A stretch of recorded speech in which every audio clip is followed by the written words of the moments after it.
Some secular authorities have drawn wrong conclusions about the involvement of the Congregation of Jehovah's Witnesses when an individual commits a serious wrong that violates both civil law and scriptural law. Part of the misunderstanding involves our use of the term judicial committee. Now, some erroneously conclude that the congregation is trying to take over the work of the police or the judicial courts, and that's simply not the case, as explained in the May 2019 Watchtower, page 7, that our comments are taken from here today. But whose responsibility is it to investigate an allegation in order to determine if a crime has indeed been committed? Should that not be a matter for the police to determine?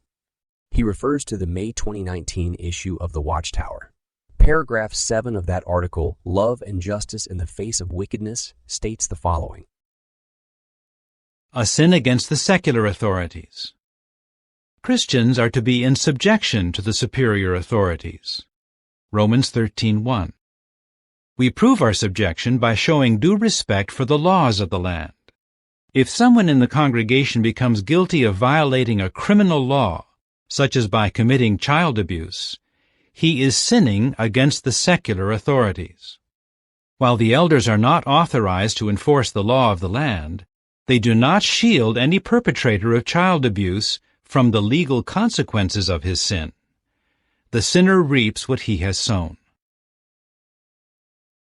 Yet note these instructions given in the guidebook for congregation elders. Shepherd the flock.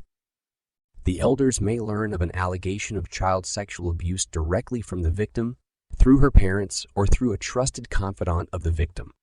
After receiving assistance from the branch office, and if the accused is a publisher in the congregation, the body of elders will appoint 2 elders to investigate.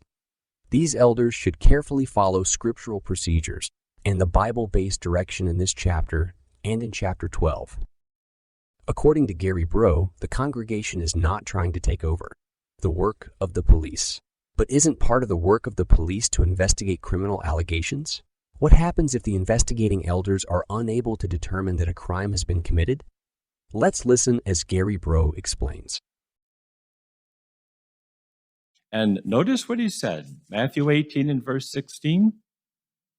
He says, but if he does not listen, take along with you 1 or 2 more, so that on the testimony of 2 or 3 witnesses, every matter may be established. So Christ Jesus establishes the fact that there has to be 2 witnesses. Now, it doesn't mean that if there's only 1 witness, that there's no consequences. There might be, depending upon the situation. But the scriptures are very clear. Before a judicial committee can be convened, there has to be a confession or 2 witnesses. So we will never change our scriptural position on that subject. So, according to the Watchtower, if someone in the congregation becomes guilty of violating a criminal law, such as by committing child abuse, he is sinning against the secular authorities. But if the secular authorities are not allowed to investigate the allegations for themselves, how will they become aware of that sin against them? Rather, by assuming the role of investigators, untrained elders are definitely trying to take over the work of the police. No one is accusing elders of trying to enforce the law of the land. But when they do not inform the authorities of criminal allegations, and instead insist on carrying out their own criminal investigation, they run the risk of obstructing justice. This is in direct disobedience to God's arrangement. Our second principle is based on Romans 13, verses 1 and 2. We must listen to the governmental superior authorities who are permitted by Jehovah to care for certain functions.